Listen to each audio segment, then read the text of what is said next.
Oh my gosh. What's up, everyone? Welcome back to Heart and Soul With Sarah? with Sarah, Leonard. We're trying a new camera situation today, so it's been zooming in on us, Mostly me. mostly Sarah, and we're honestly not used to it. But basically, did you know that your your phone can be a webcam? I've learned that this morning. I learned that after I bought a webcam. You're a professional.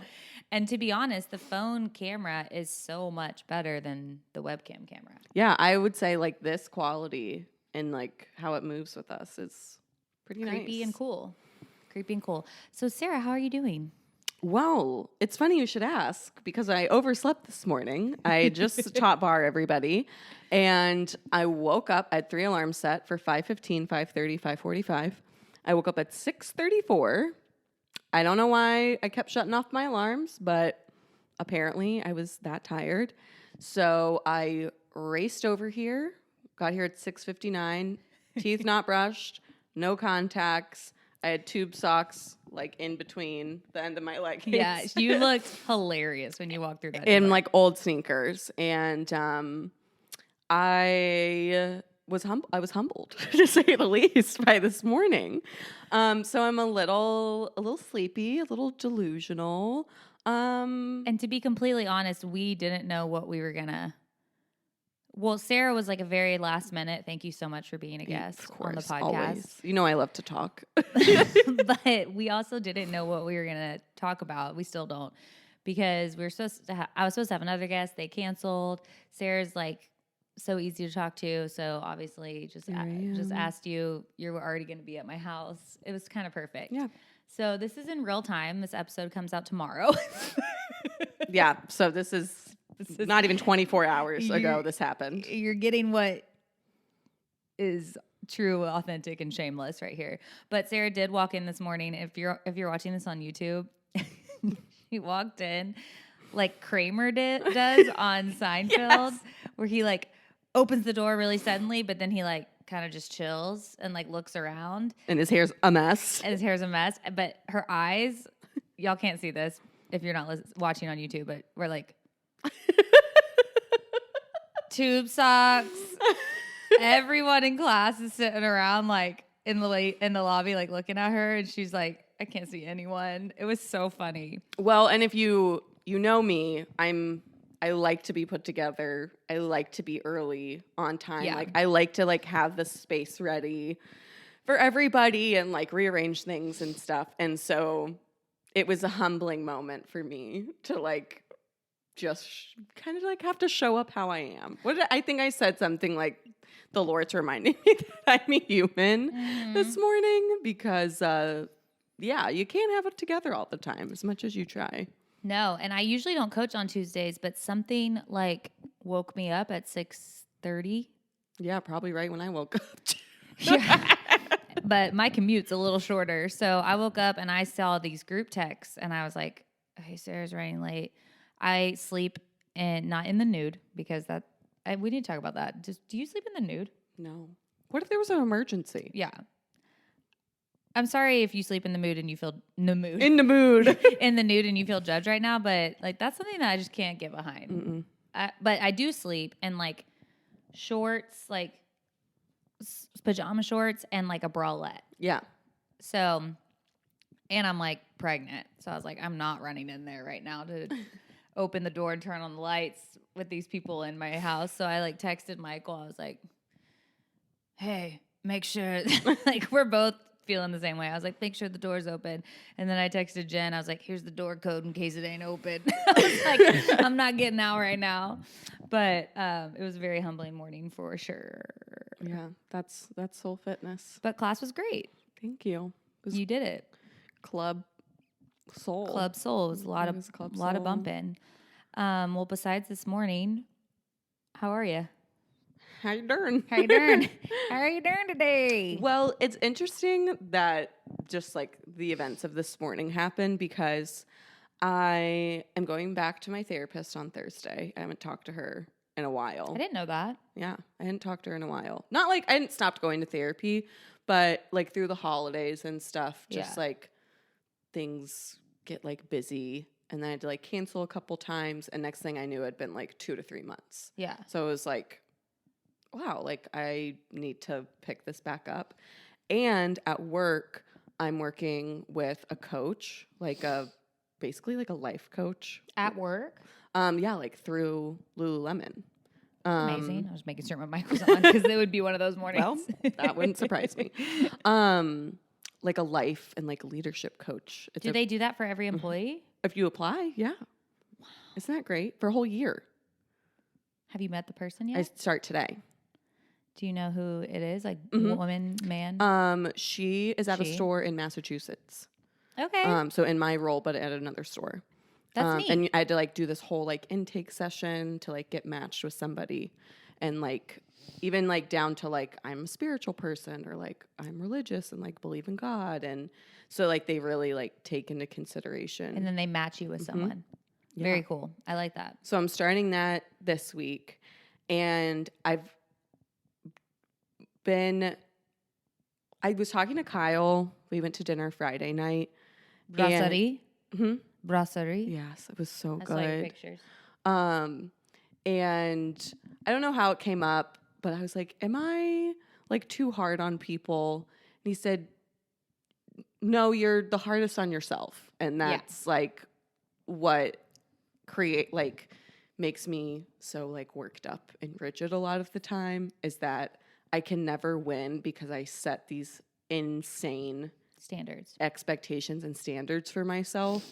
Like, yeah, sometimes you're going to wake up late. Like, who doesn't do that? Like, sometimes you're not going to be able to like uphold running a marathon and working a job, like we talked about last time. But I've been feeling like almost like this like overwhelming like debilitation of like, I can't win. I can't make everybody happy. I'm not like perfect in every area of my life. And I know that's not a very good place to be. Yeah. It's almost like just like little voices where I'm like, that's weird. Like I haven't heard that in a while. Yeah. And I'm trying to like be proactive to get there. Yeah. So, good on Kyle for saying that. And it's interesting because the last time you were on the podcast was like, 6 weeks ago or something? Which, by the way, that is our most viewed episode on YouTube. Really? Yeah. You came back for more. More of this. We back, baby. But that's coming from a YouTube channel that only has like 65 subscribers. Hey, we are slow and steady. Which, by the way, if you haven't subscribed to our YouTube channel, even if you never watch on YouTube, can you just go subscribe? Because I want people to see me. Yeah. We're hilarious. And watch on YouTube. It's fun. It's a good time. But last time you were here, you were saying you were talking a lot about the marathon. And since then, some things happened. Yeah. Do you want to share? I did not run the marathon. Kyle got home from wherever he was. And her husband's in the Marines, by the way. Yeah. And my body like essentially shut down like 2 or 3 days after he got home. And I went into the hospital with lung inflammation, and then I had to go back because I had bronchitis. So I was out for like 14 days, I think, like 10 to 14 days. I am not kidding. Like, would wake up, go from bed to sofa, and just like couldn't breathe, like couldn't move. And he came home like the week before my marathon. So I had to not run it, obviously, because I like couldn't breathe. Yeah, the lungs are pretty important for like a 26 pretty mile big race. deal. And so that was like, I was in denial about that for a little bit. That was like it was a challenging decision, but there was no other decision to make. Yeah, like it was more of just like feeling like disappointed. But like I never think any season, but just like relating it to running, like no running or training season like is without any lessons.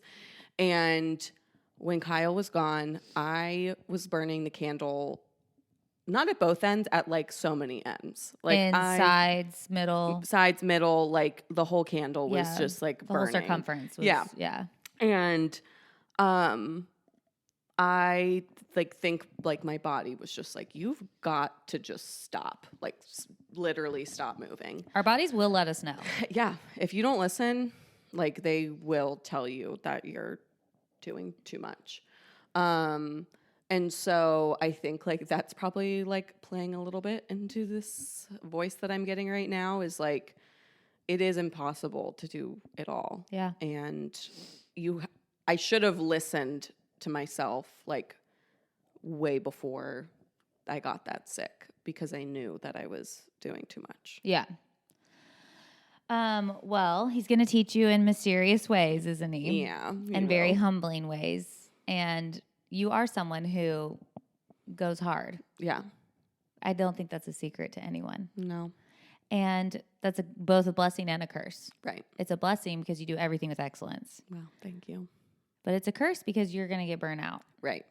And that's what I'm looking forward to working with my coach, like life coach on, is how can I, like, because I'll put everything else and everyone else like before myself unintentionally. Yeah. Like, and then I'll get through the day and I'm like, what did I even do? Like, did I even like read my devotional? Did I even like go for a walk like that alone or read? Or what did I do? Like, I just booked every minute doing whatever. I don't know, like random stuff.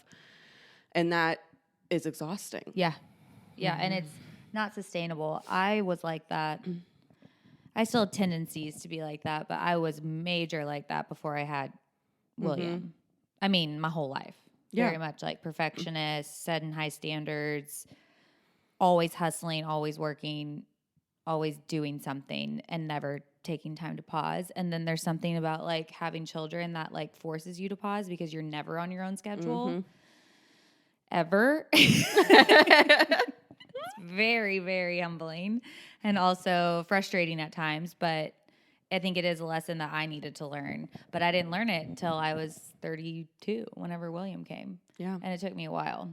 Well, it is so cool to see you in this pregnancy, like compared to William's pregnancy, and just how like relaxed and you're just very accepting of like what comes your way and what it's like you let go of that. You let go of like how you feeling like things need to like be a certain way or look a certain way. Yeah. Well, I would say like externally maybe it looks like I've let go of that, but internally I do still like battle with like the mind or like the enemy messing with my mind. Yeah. And telling me like I'm not measuring up.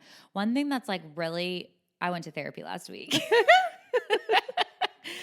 Because, you know, sometimes you just hit a breaking point and you need an appointment. And I did. Yeah. And basically breaking down with my therapist, he was telling me that I need to write on a Post-it note everywhere, like in my car, on my mirror, on my computer, everywhere, to remind myself it's not my fault. Like write the words, it's not my fault, because what I do is I take everyone else's everyone else's reactions to things, everyone else's feelings about a scenario if I'm in it, and I take the guilt on myself as if like I could have created a different scenario for them. It came off of like just I went to Dallas again. Dallas always triggers me in some sort of way. Childhood. You know, it's childhood and it's just hustle and it's busy and like, you know, you're there for a really long weekend, but it's still not enough time to see like everybody, your family, your friends, everyone. And you're just kind of like, I don't know. I just felt rushed and a little pressured. And then getting home, I felt like I had let everyone down because it wasn't just this like magical trip. But I thought it was actually a good trip. Like looking back, it was actually a pretty good trip. But I don't know, in my head, I just kept replaying that over and over in my head. So he was like, you need to write, it's not my fault on everything, basically. And I haven't yet. And I can tell I haven't yet because I think some part of me is so used to holding on to the guilt and so used to like taking that onto myself that it's like hard to like let go, because if I do let go, what will everyone else, I don't know, like, will everyone else enjoy their time? Will everyone else be satisfied? Like, it's the 6 in me, the Enneagram 6, which is like a loyalist, but also like that's the good part. And the bad part is just like always trying to please everyone and getting like very worrisome and anxious because you can't. Right. It's impossible. You can't.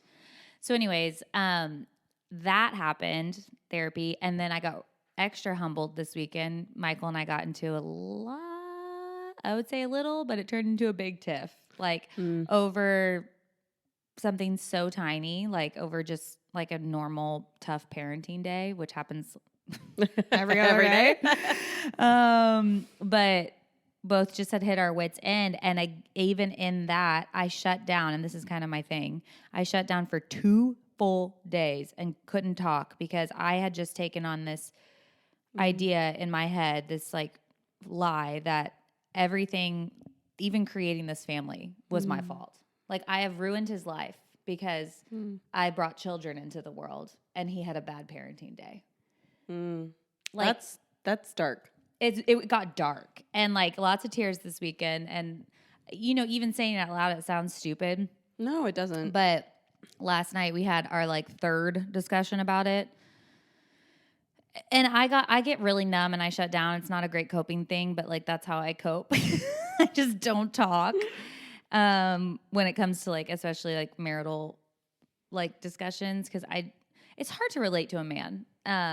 And so he's like, last night he's like, okay, like you need to tell me like what you're feeling before it like builds up and then you just like shut off kind of thing. And I'm like, no, like totally in theory that sounds like perfect. Right. But like then you get to the breaking point and you're like, I feel like I can't fight.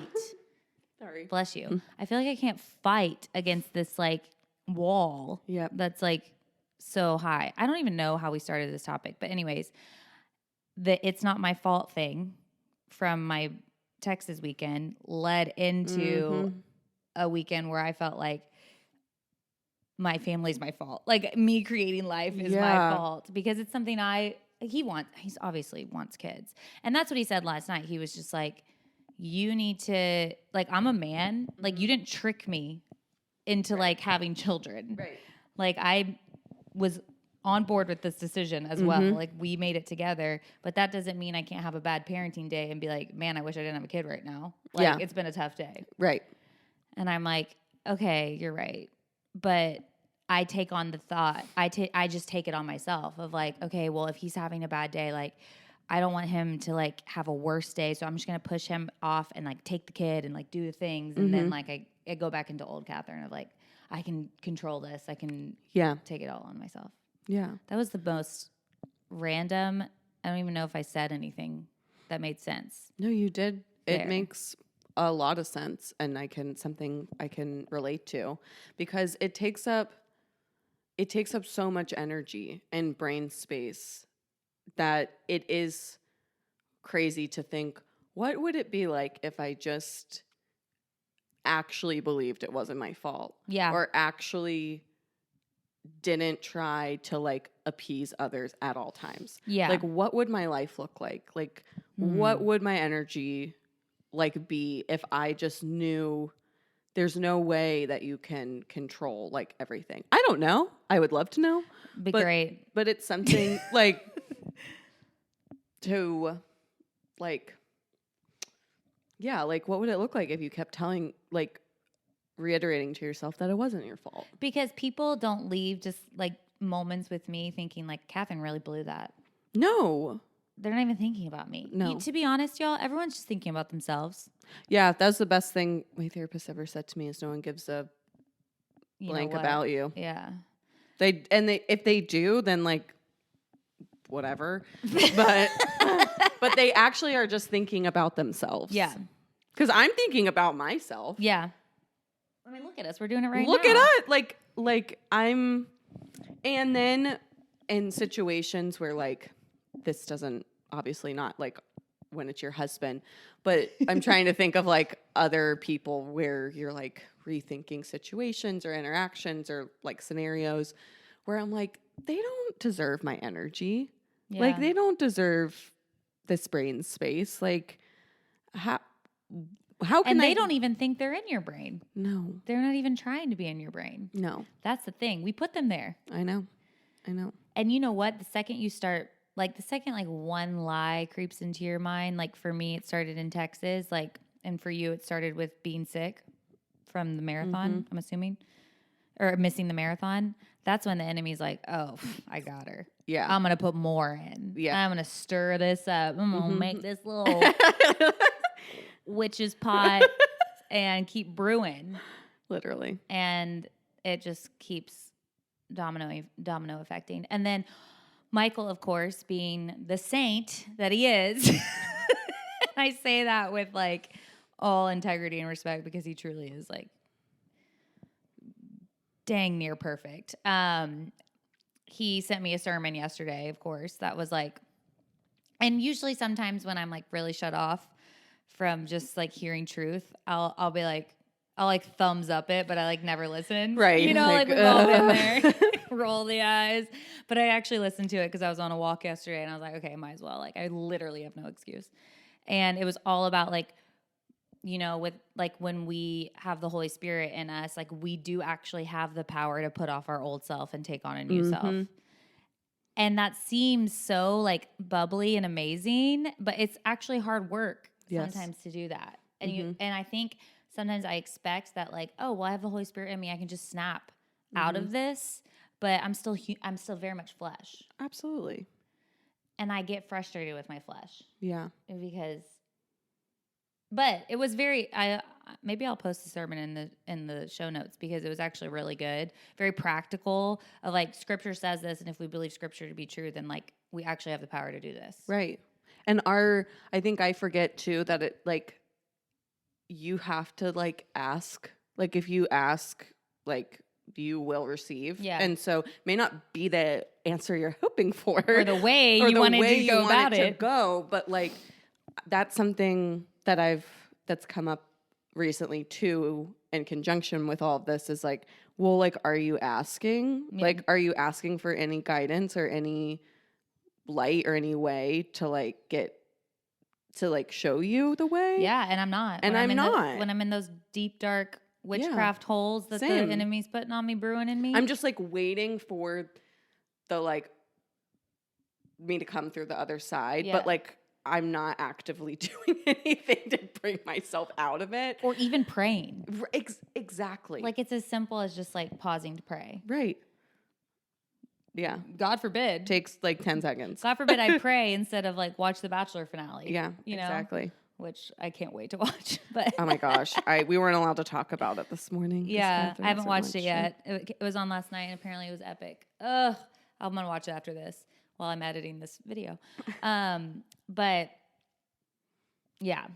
Well, see, we didn't have anything to talk about. Now look at us. Look at us. Look at us. We look at us. Have some dark voices in our heads. One of the things though that the sermon said, and I remember, you know, like when you like have one of those moments where you're like, I'm going to remember this forever. Yep. Like this is significant. Yes. One of the things, I was walking right over there. Mm-hmm. One of the things that he said was like that shame that you're feeling when you feel like you can't, or like you just feel like maybe you're stuck in this like repetitive sin or this repetitive like old self lie or whatever.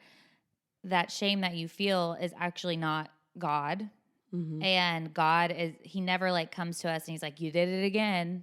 No. Like, here, put the spirit back on. You got a new self. He's like, oh, like, do it. Like, all good. Do it. Like, new chance. And with no shame. And I think where I have a hard time, like, understanding that is I'm already in the shame spiral. So it's hard for me to believe that, like, this God would just, like, lovingly invite me back in to my new self without me feeling guilty or reflecting on how I was living in my old self. Right. For so long. Yeah. But that's That's definitely not like him. No, I know. Like of him. It's so crazy you can know the truth, but to like actually feel it or practice it is tough. It's so tough. It's so tough. And it's not tough, but but it is tough. Yeah. Like, it's actually so simple. It's because we're the hardest on ourselves. Yeah. So as Kyle would say. So Kyle was onto something there. Yeah. I mean, honestly, like our husbands are probably like the most we married the right calm men and practical and easygoing people. Yeah. And so grateful because we're not. We're not that. We married the right men for us. Yeah, that's for sure. But no, actually it's exactly like what Kyle said. Like we are the hardest on ourselves. So like that voice we know doesn't belong to God. Like the voice that belongs to him is the one that's like going to tell you that you need to let it go. Yeah. And like you need to I've already let it go. That's what he's saying. Yeah. Yeah, exactly. Like I've already let it go. Why are you holding on to it? And then this I feel like I probably talk about this every time I'm on this podcast. And maybe it's something that like is a breakthrough coming for me, but then you're missing out on everything else he has going for you. And that's what like makes me panic sometimes in my shame spiral is like, what am I missing right now? Like I'm missing so many blessings and gratitude and moments that like I'm missing because I'm giving energy to the voice and I shouldn't. I hope that makes sense. No, it does. Whatever we're talking about might not make sense to anyone listening, but it makes sense to us. It makes sense to Jesus. This is your first of 3 therapy sessions. Literally this week's going to be a big week for Sarah. It's a big self-care week. Yep. And I got a facial on Friday. That's basically therapy. I actually had a dream last night. This is so random and not on topic at all, but I had a dream last night that I like went to get a prenatal massage because I was like talking about it last night in class, how my hips were feeling really tight. And I was like, maybe I can ask Michael for that for Mother's Day. Oh yeah. Like an early Mother's Day situation. But I had a dream that I like went to get my massage. This is kind of dark, actually. I went to get my massage, and I was like waiting. It was at head to toe, and I was like waiting in the lobby. And like while I was waiting in the lobby, there was this like group, self-help group meeting about losing children. Oh my. Yeah, and they're like, "Can you share your experiences?" And I had to like share all my experiences. Oh my gosh. While I'm just trying to get a massage. Yeah. So I think that was like maybe God saying like, you're stressing out about the wrong things. Like you're stressing out about all these things that feel, but I'm just like waiting to like give you relief. Yeah. And like you're staying in the lobby. Yeah. And you keep recounting and you keep having to share and like dig up this stuff. But like the massage is waiting for you. Right. Get to the room. Right. That just clicked with me what it might mean. That is very interesting. Yeah. And again, what would it look like to actually get out of the lobby? Get out of the lobby. lobby. To the massage. Yeah, he's waiting there. The music's playing. Like the incense are going. It smells good. Yeah. It smells great. And it's not that like sharing or like recounting what you've been through is wrong because like even scripture says like sharing your testimony is like actually what draws people nearer to God because it's lived experience, you know. But it's dwelling. It's the dwelling that really prevents you from freedom. I shared that's the prayer I read at the end of classes. I pray you stop going back to places you've outgrown. Because there's nothing for you there except what you've learned.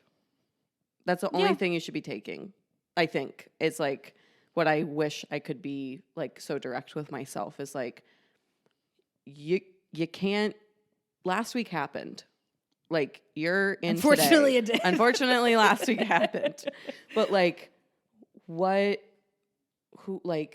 how can I take what happened and, like, use it to meet people with grace or use it to, like, meet myself with grace instead of just ruminating and, like, creating these stories. Yeah.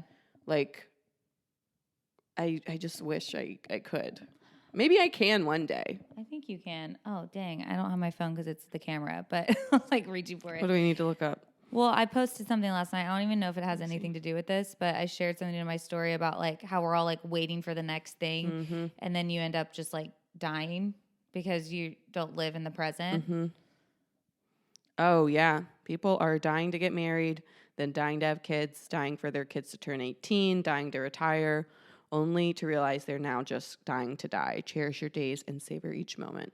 Live to live. And the not to die. dwelling, like, I think it just perpetuates that mentality of like just trying to get to the next thing. Mm-hmm. Like trying to survive instead of being like, okay, what are my gifts? Like, what has God given me today? Right.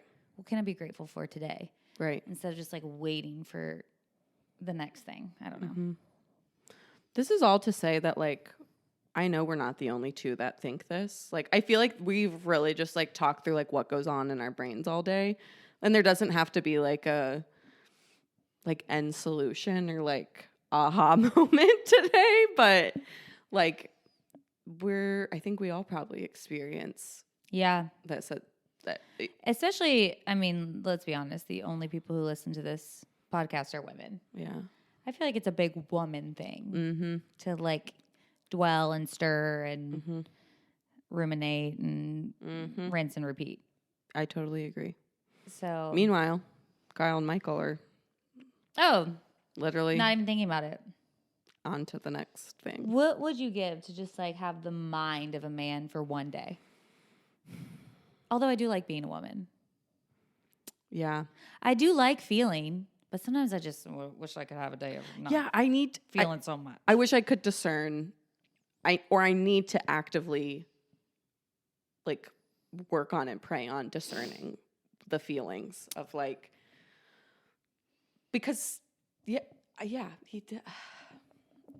Michael was not thinking about our fight at all. No. Yesterday. No. That's all I thought about. Yeah. I was like waiting for him to get home, waiting for class to end so we can, have another discussion about it at dinner. And he's just like, hey, how's your day? Literally. And I'm like, not great. Not great. Not great. I'm sure yours is perfect. But how was yours?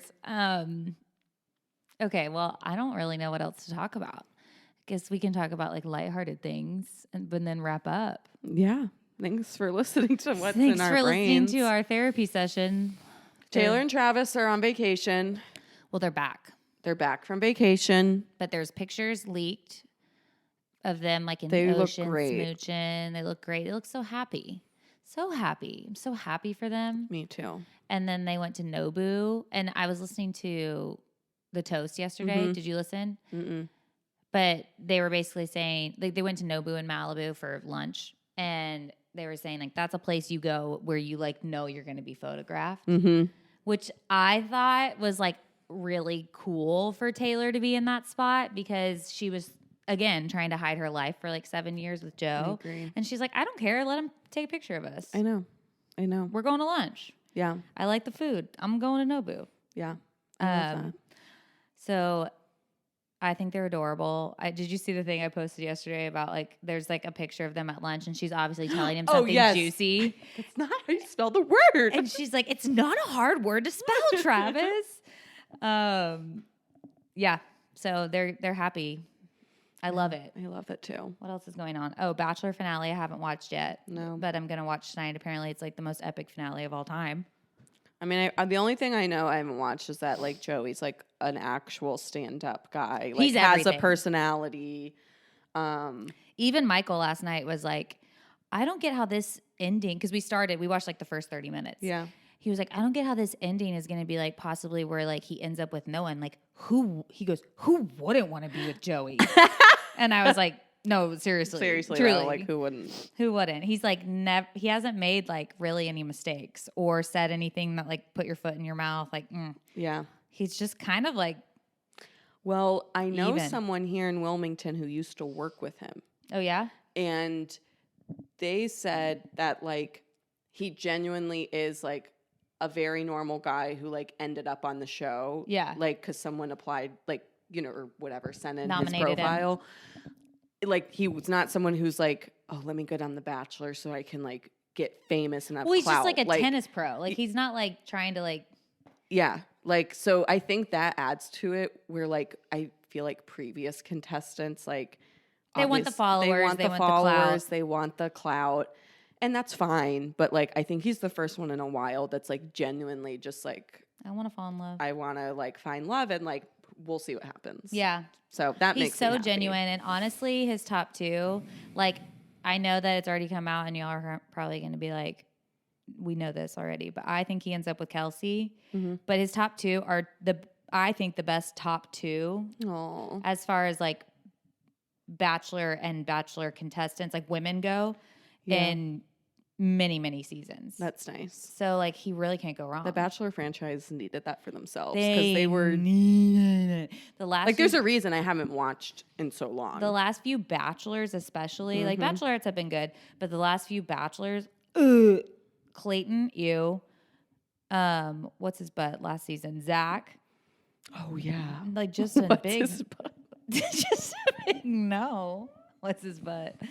Just a big no. So I'm actually really excited to watch it, but I haven't been on, and I won't get on Instagram, TikTok, nothing until I watch it, because it'll be something. It'll be spoiled. Okay. Anything else? Oh, I asked us a question on Instagram. Oh, someone did ask us a question too. I asked, "Are you a Jen or a Lisa?" Okay. I don't know. I hope they're listening. So Jen and Lisa are two girls in our class. Two girls. They're women. Well, they're grown women. I love our group of friends, like the four of us, because there's one of us in each decade. So Lisa's in her 50s, Jen's in her 40s, you're in your 30s, I'm in my 20s. And we just like have a really great like intergenerational friendship. And like we're all on the same level, but like not, because we're not the same age. And so it's just like chaos at all times. Yeah, and they come to class together and they're like Tweedledee and Tweedledum in the best of ways. Like they just like so loud. And it's like I feel like watching us in a decade is like probably how we're gonna be. For sure. I don't know. Which one do you think I am? I think I'm more Lisa than I think in our friendship, you're Lisa, I'm Lisa and I'm Jen. You're Jen. Yeah. I would definitely agree with that. Which can't go wrong with either way. No. I think when I'm like out and about, like on the town, I'm Lisa. Yeah. And I'm never out and about. Yeah. So I guess I'm Jen then. But Jen goes out too. Yeah, that's true. They sent us videos of them like out and about on last Saturday night. And I was already asleep. Same. I didn't see it till the next day. I was in bed. I was like, you people. That's funny. Another question that was asked, which is more serious, is what motivates you? It was I don't have my phone, but it was something like, what motivates you to keep going, especially like to just keep showing up for workouts every day? Oh, I have like, and this was from a soul girl too. This answer just like immediately is on my heart. So going through my eating disorder. So this September will be 10 years since I walked into treatment. So a whole decade has passed since. That's crazy. This May will be 10 years since I moved to Wilmington. Yeah. To like start it fresh. I know. And heal. We're so in sync. So we're both approaching 10 years of like actively like, okay, let's do something about this. And like I put my body through so much trauma and like could have died like of a heart attack at age 19. And I'll never forget that appointment. And I'll never forget how much like I disliked myself and like actually like didn't want to like be in my body. And because of that, showing up every day is like showing up for that girl. And it's like a celebration of like life for me.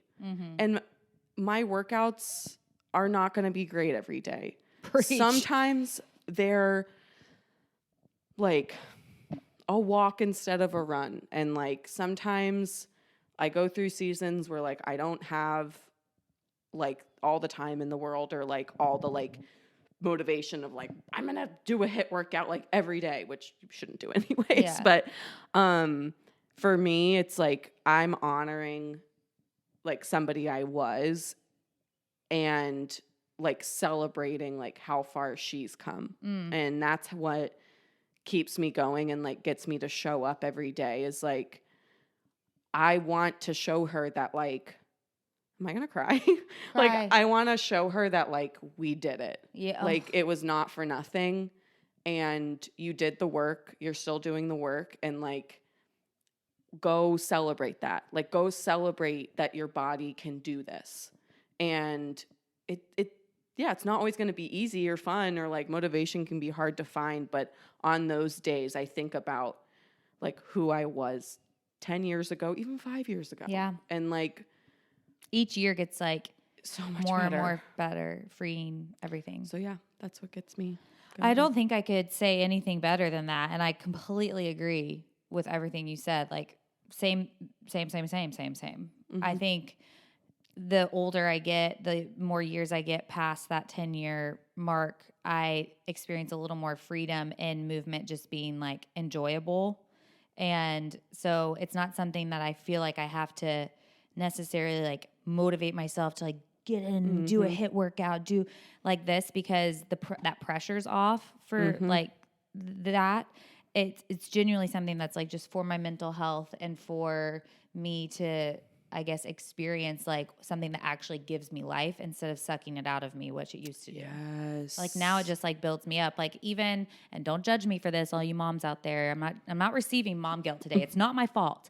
But like not your fault. Even sometimes like if I can't get a workout in the morning before I get Will's, because I'm with him all afternoon, like if he's napping and he's really struggling with naps lately, I'll try and do like a 20-minute Peloton ride or something to like move because if I know if I don't, I will be a bad mom.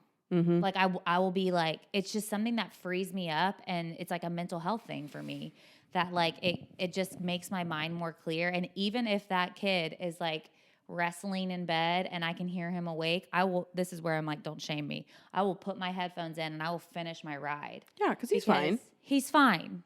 And I can get him after I'm done and be way better instead of frustrated with him that I didn't get my thing done and yada, yada, yada. And it doesn't need to be, which it used to have to be, like an hour and a half workout for it to count. Now it's just movement.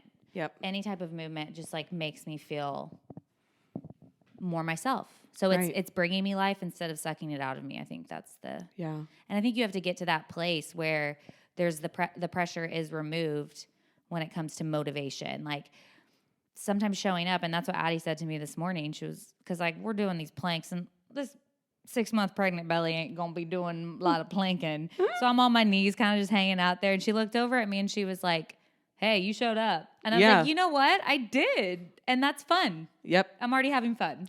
Well, and I think that's such a great, I love the messaging of like, you don't even have to motivate yourself to like show up to get the workout done. Like you can show up for a community. Yes. You can show up to like just be there. Have an hour away from responsibility. Everything.